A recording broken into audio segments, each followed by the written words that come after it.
Hello everyone, welcome to nursing chronicles YouTube channel. आज की इस वीडियो में हम गोल्डन के पॉइंट्स को देखेंगे जो कि आपके अपकमिंग नर्सिंग ऑफिसर्स एग्जाम है जैसे कि सीआरई, आरआरबी, इसके लिए रैपिड रिवीजन में बहुत हेल्पफुल रहेंगे।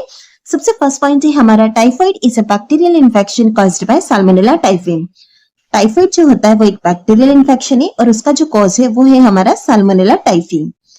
नेक्स्ट है typhoid is usually spread through contaminated food and water. अगर हम देखते हैं टाइफाइड किससे स्प्रेड होता है तो कंटामिनेटेड फूड एंड वाटर से स्प्रेड होता है। अगर इसका ट्रांसमिशन हम देखते हैं तो फीकल ऑरल रूट इसका ट्रांसमिशन रहता है। नेक्स्ट है हमारा rice water stool are a hallmark symptom of cholera. Cholera का जो हॉलमार्क सिम्टम है वो है हमारा राइस वाटर स्टूल। चलिए बढ़ते हैं नेक्स्ट पॉइंट की तरफ। नेक्स्ट हम देखने वाले हैं इरिथ्रोपोइटिन। इरिथ्रोपोइटिन से रिलेटेड जो भी इंपॉर्टेंट पॉइंट है उसे देखेंगे। सबसे first it is a hormone. Erythropoietin एक हार्मोन है, इसे हम शॉर्ट में ईपीओ भी लिखते हैं। इरिथ्रोपोइटिन जो प्रोड्यूस होता है वो होता है हमारी बॉडी के अंदर किडनी के द्वारा, by which stimulation of red to produce erythrocytes. Erythropoietin जो होता है वो स्टिमुलेट करता है हमारी रेड बोन मेरो को टू स्टिमुलेट इरिथ्रोसाइट्स, यानी कि आरबीसी के प्रोडक्शन के अंदर इसका रोल रहता है। Erythropoietin is given to patients undergoing dialysis primarily to treat anemia, a common complication in chronic kidney disease. आप सबने देखा होगा CKD यानी कि chronic kidney disease वाले जो पेशेंट्स होते हैं उनको डायलिसिस चलता है, तो डायलिसिस के दौरान जो रहता है हम उन्हें इरिथ्रोपोइटिन देते हैं, क्योंकि जैसा कि आपने देखा कि किडनी जो होती है वो प्रोड्यूस कर रही है इरिथ्रोपोइटिन।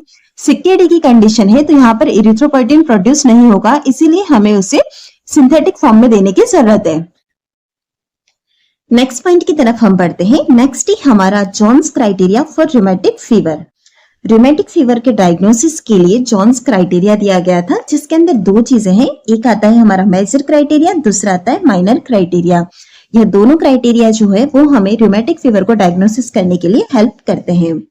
बात करते हैं मेजर क्राइटेरिया की, तो उसके अंदर जो 5 अलग अलग चीजें इंक्लूड है वो हम देखेंगे। सबसे फर्स्ट आता है हमारा पेनकार्डाइटिस यानी कि पेरिकार्डाइटिस, एंडोकार्डाइटिस एंड मायोकार्डाइटिस। उसके बाद आप देखेंगे अर्थराइटिस।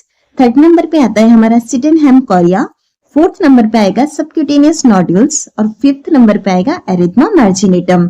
यह पांचों ही चीजें जो है हमारी मेजर क्राइटेरिया के अंदर इंक्लूड होती है। अब हम देख लेते हैं कि माइनर क्राइटेरिया के अंदर क्या क्या आता है। माइनर क्राइटेरिया में आप देखेंगे फीवर, एर्थ्रालजिया, पीआर इंटरवल जो रहेगा वो हमारा प्रोलॉन्ग्ड रहेगा। इसी के साथ ही इंक्रीज्ड ईएसआर और सीआरपी देखने को मिलेगा और होता है ल्यूकोसाइटोसिस। यह पांचों चीजें जो होती है हमारी वो माइनर क्राइटेरिया के अंदर इंक्लूड होती है। ईएसआर का फुल फॉर्म है हमारा इरिथ्रोसाइट सेडिमेंटेशन रेट और सीआरपी मतलब सी रिएक्टिव प्रोटीन। अब हम देखेंगे कि हम जॉन्स क्राइटेरिया के मेजर और माइनर को इंक्लूड करके किस तरह से रूमेटिक फीवर को डायग्नोस कर सकते हैं। अगर किसी पेशेंट के अंदर हमें 2 मेजर क्राइटेरिया दिख रहे हैं या फिर 1 मेजर और 2 माइनर दिख रहे हैं तो हम डायग्नोस करेंगे रूमेटिक फीवर को, यानी कि 2 मेजर क्राइटेरिया प्रेजेंट होने चाहिए। अगर 2 मेजर क्राइटेरिया नहीं है तो फिर उसके बाद क्या होना चाहिए, या तो 1 मेजर हो और 2 माइनर क्राइटेरिया हो तो भी हम डायग्नोस करते हैं रूमेटिक फीवर। नेक्स्ट पॉइंट है हमारा in dialysis the AV fistula is considered the gold standard for vascular access due to its durability and lower risk of infection compare to other methods like graft and central venous catheter. अगर हम बात करते हैं dialysis की तो जो हमारा hemodialysis होता है उसे हम 3 तरह से कर सकते हैं, ग्राफ्ट या फिर सेंट्रल वेनस कैथेटर के द्वारा। अगर हम बात करते हैं वैस्कुलर एक्सिस की तो उसके अंदर जो हमारा एवी फिस्टुला होता है उसे हम कंसीडर करते हैं gold standard for vascular axis. उसका रीजन ये होता है कि इसकी ड्यूरेबिलिटी अच्छी होती है, इसी के साथ ही रिस्क ऑफ इन्फेक्शन लोअर रहता है एज कंपेयर टू ग्राफ्ट और सेंट्रल वेनस कैथेटर। नेक्स्ट हम बात करेंगे टी सेल के। टी लिम्फोसाइट सेल्स जो होती है उसके सब टाइप्स अलग अलग होते हैं, जैसा कि आप यहाँ पर देख रहे हैं 3 दे रखे हैं। हेल्पर टी सेल, उसके बाद आती है साइटोटॉक्सिक टी सेल, फिर है हमारा रेगुलेटरी टी सेल्स। अगर हम बात करते हैं हेल्पर टी सेल्स की तो यह एक्टिवेट करती है अदर इम्यून सेल्स जैसे कि बी सेल या साइटोटॉक्सिक टी सेल को। नेक्स्ट सेकंड है हमारा cytotoxic T cell. Cytotoxic T cell जो होती है वो डिस्ट्रॉय करती है इन्फेक्टेड और एबनॉर्मल सेल्स को। थर्ड नंबर की है हमारी रेगुलेटरी टी सेल जो कि हेल्प करती है control the immune response and prevent auto immunity को। नेक्स्ट हम देखने वाले clotting factors. Clotting factor first है जिसे कि हम फिब्रिनोजन कहते हैं, सेकंड प्रोथ्रोम्बिन कहलाता है, थर्ड थ्रोम्बोप्लास्टिन या टिश्यू फैक्टर कहते हैं, फोर्थ नंबर पर आता है कैल्शियम, फिफ्थ नंबर पर है लेबाइल फैक्टर, सेवेंथ पर आता है स्टेबल फैक्टर, क्लॉटिंग फैक्टर 8 होता है हमारा एंटी हीमोफैक्टर, 9 होता है anti haemophilic factor B, 10th जिसे कि हम स्टुअर्ट पावर फैक्टर बोलते हैं, 11 प्लाज्मा थ्रोम्बोप्लास्टिन एंटीसीडेंट कहलाता है, 12 जिसे कि हैगमैन फैक्टर कहते हैं और 13 जिसे कि फिब्रिन स्टेबलाइजिंग फैक्टर कहते हैं। यह हमारे 13 क्लॉटिंग फैक्टर्स के नेम। नेक्स्ट पॉइंट है हमारा the injection of vitamin K is typically administered within the first few hours of life, usually as a single dose of 1 mg intramuscularly. अगर हम बात करते हैं न्यूबॉर्न बेबीज की, तो उनमें क्या होता है, हम एट बर्थ जो होता है वो एक single dose of 1 mg IM vitamin के को एडमिनिस्टर करते हैं। अगर टर्म बेबी होगा तो, वहीं अगर प्रीटर्म बेबी होता है तो वहां पर हम 0.5 mg IM एडमिनिस्टर करते हैं। This helps to quickly raise the newborn's vitamin K levels to protect against bleeding in the early weeks of life. Newborns के अंदर early weeks of life जो रहता है उसमें हेल्प कर विटामिन के, जिसके अंदर क्या होता है कि ये ब्लीडिंग के अगेंस्ट प्रोटेक्शन प्रोवाइड करता है। अगर हम बात करते हैं विटामिन के डिपेंडेंट क्लॉटिंग फैक्टर्स, जैसा कि हमने प्रीवियसली देखा क्लॉटिंग फैक्टर्स के सारे नाम, अब हम देखेंगे कि विटामिन के डिपेंडेंट क्लॉटिंग फैक्टर्स कौन कौन से होते हैं। 2, 7, 9 और 10 जो क्लॉटिंग फैक्टर है हमारे, वो विटामिन के पर डिपेंडेंट रहते हैं।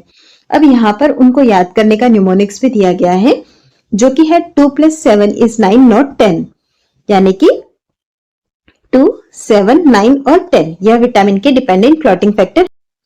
नेक्स्ट हम देखेंगे डिफरेंट टाइप्स ऑफ विटामिन। सबसे फर्स्ट अगर हम विटामिन का क्लासिफिकेशन देखते हैं तो उसके अंदर हमें देखने को मिलता है, एक होता है फैट सॉल्युबल विटामिन और दूसरा होता है water soluble vitamin. Water soluble vitamin के अंदर आ जाता है हमारा विटामिन बी और विटामिन सी।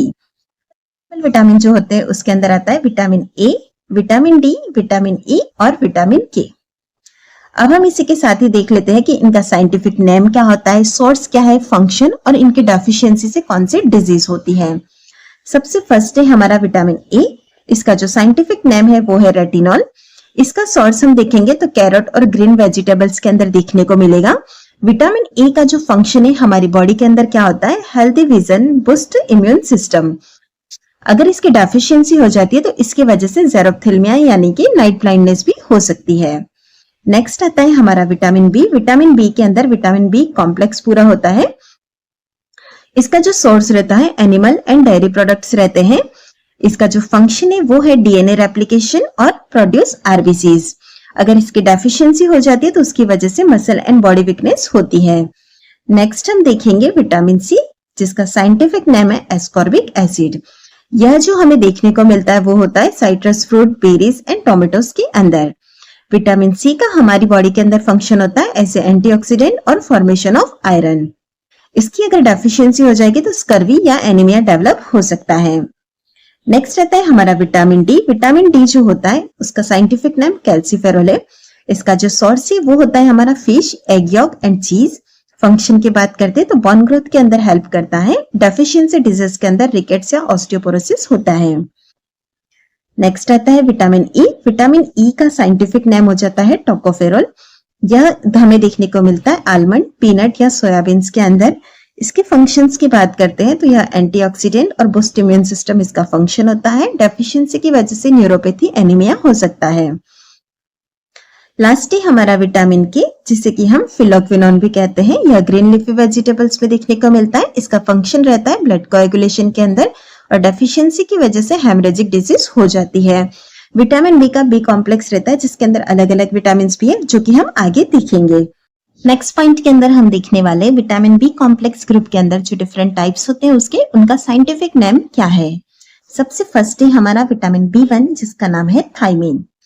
उसके बाद आता है विटामिन बी2, जिसका साइंटिफिक नेम है राइबोफ्लेविन। नेक्स्ट है बी3, जिसका नाम है नियासिन। बी5, जिसे कि हम पेंटोथेनिक एसिड कहते हैं। बी6, जो कि पायरिडॉक्सिन है। बी7 बायोटीन, जिसे कि हम फोलेट कहते हैं। और बी12 यानी कि कोबालमिन।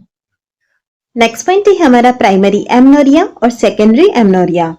सबसे फर्स्ट हम देखेंगे प्राइमरी एमनोरिया क्या होता है। Primary amenorrhoea is the failure to start menstruation by age of 16 in a girl with normal secondary sexual characteristics. एक तो कंडीशन ये होती है कि प्राइमरी एमनोरिया के अंदर गर्ल्स जिसका एज 16 हो गया है उसके अंदर सेकेंडरी सेक्सुअल कैरेक्टरिस्टिक्स जो है वो नॉर्मल है, फिर भी मेंस्ट्रुएशन स्टार्ट नहीं हुए हैं, तो वो हमारा प्राइमरी एमनोरिया कहलाता है। वहीं एक कंडीशन यह भी, by the age of 14 where there is a failure to develop secondary sexual characteristics. Age 14 है और यहाँ पर हमें दिया गया कि सेकेंडरी सेक्सुअल कैरेक्टरिस्टिक्स जो है वो भी डेवलप नहीं हुए, तो उसे भी हम प्राइमरी एमनोरिया के अंदर काउंट करते हैं। अब हम देखेंगे सेकेंडरी एमनोरिया क्या होता है। Secondary amenorrhoea is the absence of menstrual period for 6 months in a woman who had previously been regular. यहाँ पर हमें बताया गया कि वुमेन जो कि जिसे कि पहले रेगुलरली पीरियड्स आते थे उससे 6 months से पीरियड्स नहीं आ रहे, एब्सेंस ऑफ पीरियड्स है, तो वो हमारा सेकेंडरी एमनोरिया कहलाता है।